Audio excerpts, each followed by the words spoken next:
Voyons comment changer les images de votre site de réservation. Tout d'abord, nous allons commencer par visiter votre site pour voir comment vos clients perçoivent le site de réservation. Donc, nous allons cliquer sur le petit triangle en haut et visiter la boutique. Voilà comment apparaît le site de réservation, votre boutique en ligne, pour vos clients. Donc là, les images sont par défaut. Vous avez ici la bannière. Ensuite, vous avez 4 images d'agrément. 1, 2, 3 et 4. Lorsque vous descendez, vous avez 3 zones de texte qui se trouvent ici. Ensuite, 3 autres images d'agrément, 1, 2 et 3. Et les 2 dernières images d'agrément qui se trouvent ici. Alors, voyons voir comment modifier ces images. Nous allons nous rendre sur le bouton Site web.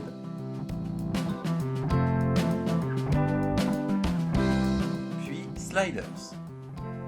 Donc ça va nous servir à changer la bannière. Donc je vais cliquer sur le curseur. Je choisis la langue en français. Je vais forcément devoir nommer cette image.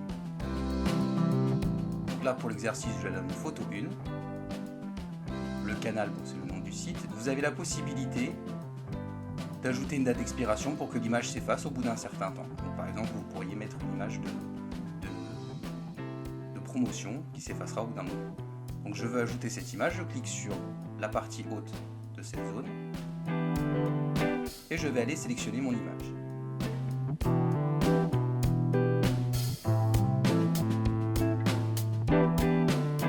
Par exemple, celle-ci. Voilà. Donc je fais enregistrer le curseur. Sachez que vous pouvez enregistrer autant d'images que vous le souhaitez. Et le sliders bougera. Finalement, les images, si vous en avez plusieurs, bougeront de l'une à l'autre au fil du temps. Retournons sur le site pour voir ce qui se passe. Donc je vais rafraîchir la page. Et là, voilà, mon image a été changée. Elle n'est pas de très bonne qualité puisque pour l'exercice, j'ai pris une toute petite image avec avec très peu de pixels.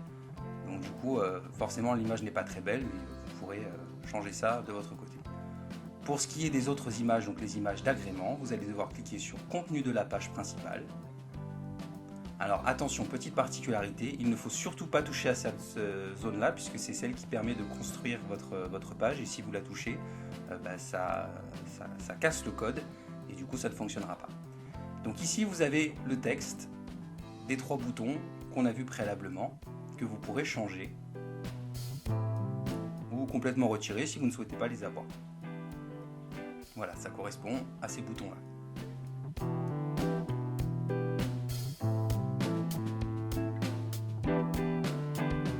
Ensuite, si je descends, je vais cliquer sur Images, et là on retrouve toutes nos images, donc images 1, 2, 3 et 4 pour la première partie, 1, 2, 3 pour la deuxième partie, et 1, 2 pour la dernière partie du site.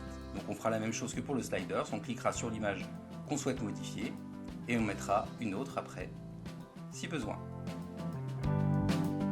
Enfin, dernière astuce pour vous aider, voici la taille des pixels dont vous aurez besoin pour ne pas abîmer vos images sur le site. Donc voici la première zone, la deuxième et la troisième zone. Et pour terminer, les tailles nécessaires pour les photos pour vos produits.